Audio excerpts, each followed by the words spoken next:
Welcome to MH academy. आजच्या व्हिडिओमध्ये आपण first year and direct second year engineering admission for the academic year 2024-25चे कॅपचे rules and regulation समजून घेणार आहे। बघा, कॅप म्हणजे काय? Centralise admission procedure. याचे काही रूल्स अँड रेग्युलेशन आहेत, कारण हे रूल्स अँड रेग्युलेशन तुम्हाला पुढे उपयोगी पडतील। का तुम्हाला कॅप 2 मध्ये पार्टिसिपेट करायचं आहे का कॅप 3 मध्ये पार्टिसिपेट करायचं आहे, म्हणजे तुमच्या आवडीचं कॉलेज तुम्हाला सिलेक्ट करण्यासाठी हे कॅपचे रूल्स अँड रेग्युलेशन तुम्हाला इथे मदत करतील। बघा, असेच तुम्हाला पुढच्या येणाऱ्या व्हिडिओच्या अपडेट हवे असतील तर आपलं जे टेलिग्राम चॅनल आहे, टेलिग्राम चॅनल तुम्ही जॉईन करा। त्याची लिंक तिथे डिस्क्रिप्शनमध्ये अवेलेबल आहे। तसेच तुम्हाला डायरेक्टली माझ्याशी कम्युनिकेट करायचं असेल तर डिस्क्रिप्शनमध्ये व्हॉट्सअप कम्युनिटीची लिंक दिलेली आहे, त्या लिंक थ्रू तुम्ही डायरेक्टली माझ्याशी कम्युनिकेट करू शकता। आता आपण कॅपचे रूल्स अँड रेग्युलेशन समजून घेऊ। बघा, लवकरच तुमची इथे मेरिट लिस्ट डिस्प्ले झालेली असेल। पहिले प्रोविजनल मेरिट लिस्ट डिस्प्ले होईल, त्यानंतर फायनल मेरिट लिस्ट डिस्प्ले होईल। बघा, मेरिट लिस्टमध्ये तुमचा जिथे रँक असेल, म्हणजे तुमची जे पर्सेंटेज आहे त्या पर्सेंटेजनुसार तुमचा रँक तिथे असेल। जेवढा चांगला रँक तिथे असेल तेवढे चान्सेस तुमचे जास्त आहेत चांगल्या कॉलेजमध्ये ॲडमिशन घेण्याचे किंवा तुमच्या आवडीच्या कॉलेजमध्ये ॲडमिशन घेण्याचे।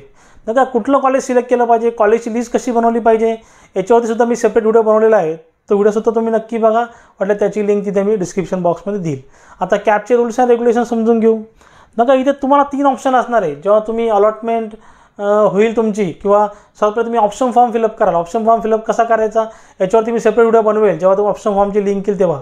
मग तुम्हाला तिथे मिनिमम 1 ऑप्शन आणि मॅक्झिमम तिथे 300 ऑप्शन द्यायचे आहेत। पण जेव्हा अलॉटमेंट तुमची होईल त्या अलॉटमेंटनंतर तुम्हाला कॅप 2 आणि कॅप 3 मध्ये पार्टिसिपेट करण्यासाठी हे रूल्स अँड रेग्युलेशन तुम्हाला तिथे मदत करतील। बघा, तुमच्याकडे 3 कंडिशन आहेत, ऑटो फ्रीज, फ्रीज आणि नॉट फ्रीज। बघा, मी तुम्हाला एक्झाम्पल सकट जिथे सांगतो। समजा तुम्ही इथे 10 ऑप्शन फिलअप केलेले आहेत, 1 2 3 4 5 6 7 8 9 आणि 10। बघा, तुम्ही काय केलं, जेव्हा ऑप्शन फॉर्म फिलअप केला म्हणजे कॉलेजचे चॉईस कोड फिलअप केले तेव्हा तुम्ही 10 इथे ऑप्शन फॉर्म, इथे 10 कॉलेजचे चॉईस कोड तुम्ही तिथे फिलअप केले। तुमच्या आवडीचे ब्रांच कुठले असेल ते त्याचे 10 ऑप्शन तुम्ही इथे दिलेले आहेत।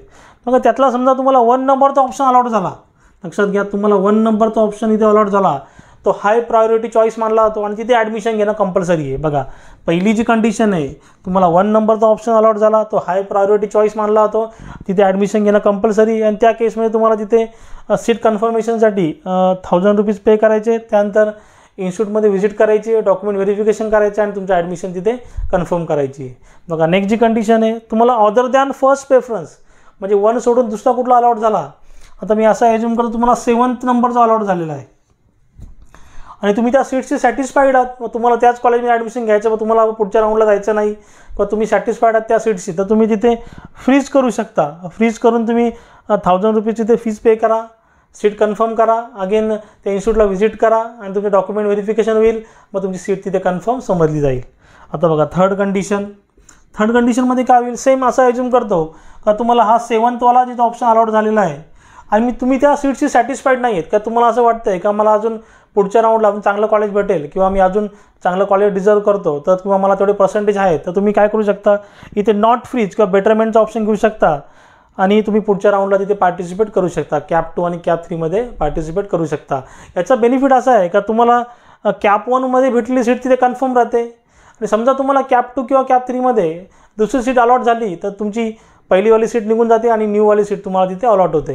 याचा बेनिफिट असा आहे का तुमचं तिथे ॲडमिशन कुठल्या ना कॉलेजमध्ये तिथे कन्फर्म तिथे होणार, म्हणजे जी तुम्हाला पहिलीवाली भेटलेली सीट तुमची तशीच राहणार। आणि ह्या केसमध्ये सुद्धा तुम्हाला 1000 रुपये पे करायचे आहेत आणि तुमची ऑनलाईन पे करायचे आणि तुमची सीट तिथे कन्फर्म करायची, त्यानंतर अलॉटेड इन्स्टिट्यूटला व्हिजिट करायची आहे। कधी लगेच करायचं नाही आहे, म्हणजे तुम्ही बेटरमेंटला गेलं तर व्हिजिट करण्याची गरज नाही आहे। जेव्हा तुम्ही नेक्स्ट टाईम तुम्हाला जेव्हा कॅप 2 किंवा कॅप 3 मध्ये बेटरमेंटवाली सीट भेटेल तेव्हा तुम्हाला तिथे व्हिजिट करायची आहे। आता लगेच बेटरमेंट केल्यानंतर तुम्हाला आता व्हिजिट करायची नाही आहे। बघा, असे कॅपचे रूल्स अँड रेग्युलेशन आहेत। याच्यामध्ये काय डाऊट असेल तुम्ही जरूर मला कमेंटमध्ये विचारू शकता आणि मी सांगितलेलं समजलं असेल तर चॅनलला लाईक शेअर सबस्क्राईब करा, साईडला जे बेल आयकॉन बटन आहे ते प्रेस करा, म्हणजे माझ्या पुढच्या येणाऱ्या व्हिडिओचे नोटिफिकेशन तुम्हाला सर्वात पहिले भेटेल। थँक्यू।